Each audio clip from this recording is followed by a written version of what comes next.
Океанът покрива 2/3 от повърхността Земята, но нейните дълбочини все още пазят много тайни. Давам да се потопим на дъното на океана и да се запознаем с неговите обитатели.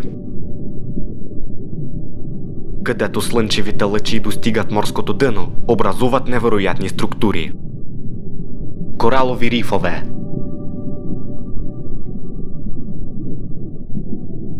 Те служат като дом за огромен разнообразие от морски живот. Затова те често се наричат морски джунглата.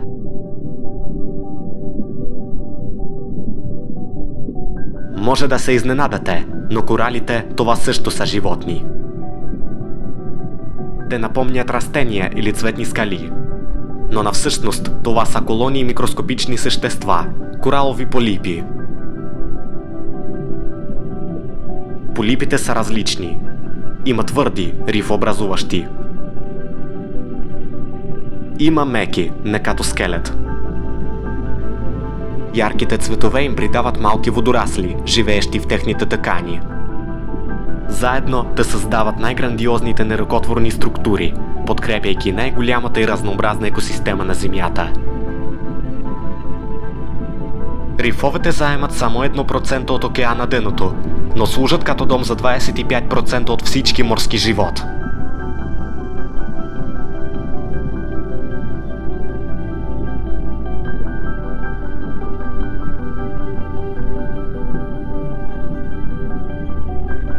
Освен риба, други живеят на рифове същества, като морски звезди и анемони.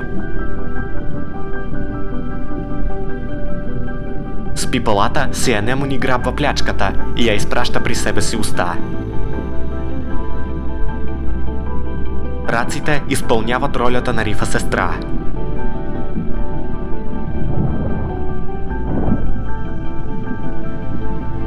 Също така на рифовете има морски костенурките. Са истински ветерани подводния свят. Те могат да живеят до 80 години.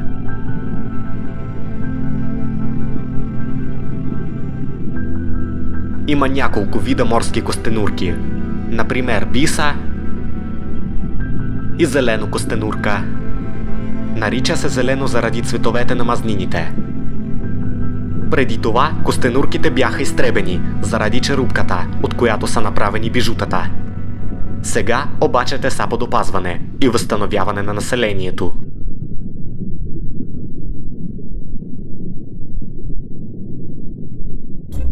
Но, както навсякъде, има и хищници. Това са акули с чук. Те достигат 4 метра дължина и оборудвани с пълна устата на остри зъби. Главата им, във форма на подобяващ чук, помага им потърсата плячка, заровена в пясъка, както и осигурява обхват на зрението от 360 градус.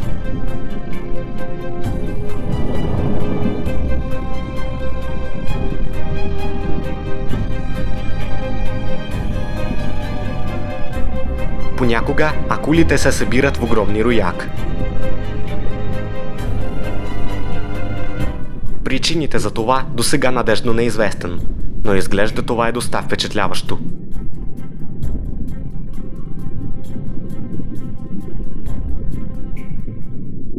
Цъфтящият планктон привлича плитчени риби, както и други същества, които хранят с него. Това е медуза номура, най-много голям в света. 2 метра в диаметър и тегло до 200 кг. Тя плува пулсираща и с всяко движение пристрастява храната в отровна мрежа от пипала.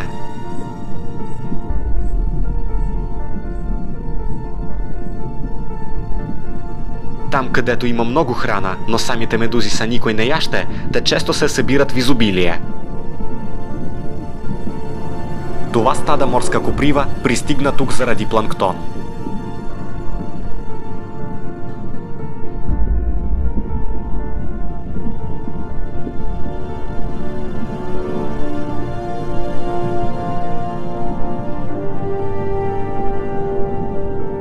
Потъваме в дълбините.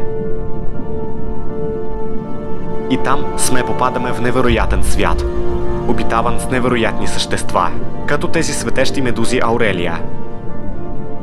Те образуват най-големите струпвания на Земята. Аурелите използват сияние, за да примавайте храна, малък планктон. Те обаче не са отровни.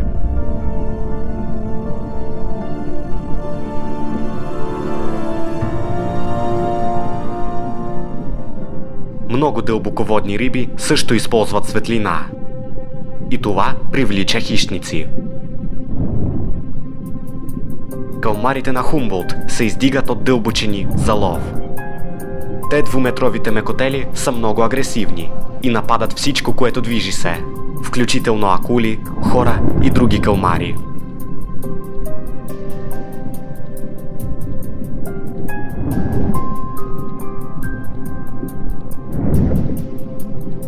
Понякога ловът може да се превърне в борба за плячка. След празника калмарите отплуват. На повърхността се появява гигантски гост – манта. Това е най-големият скат в света. Размахът на крилата му достига 7 метра, а теглото е 2 тона. Заради ужасяващата му външност, наричан още морски дявол. Но въпреки размерите и външния вид, това същество се храни изключително планктон. Първо, скатът отваря устата си.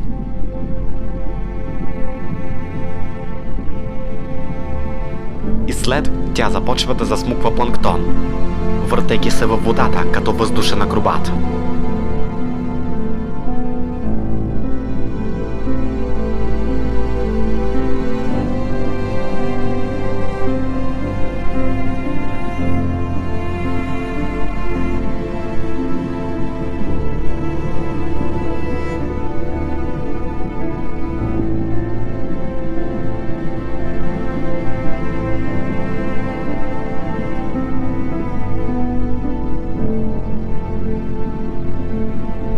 Пристигат други скатове и започват хранете се заедно.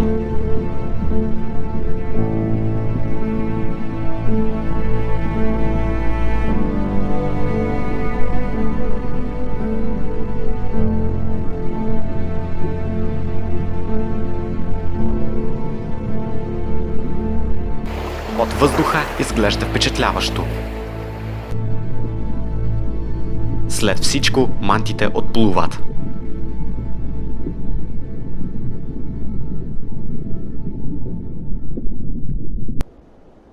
Океанът е дом на множество различни същества, включително за най-голямото животно, някога живял на Земята. Това е син кит. Дължината му достига 30 метра, а теглото е 200 тона, като 40 слона. Само езикът на синия кит тежи като слон, а белите му дробове са с размерите на кола.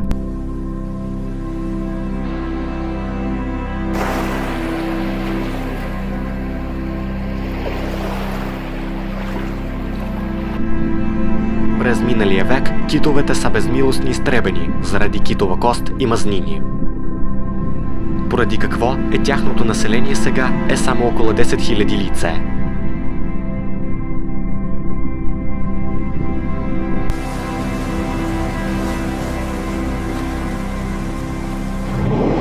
Освен това, ледената покривка на планетата се топи и без него крио е основната храна на китовете, не може да съществува.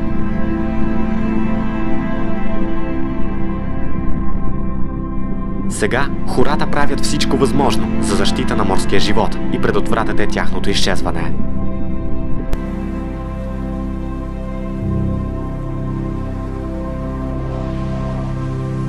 Ако успеем, можем защита на тези невероятни същества и нашите океани.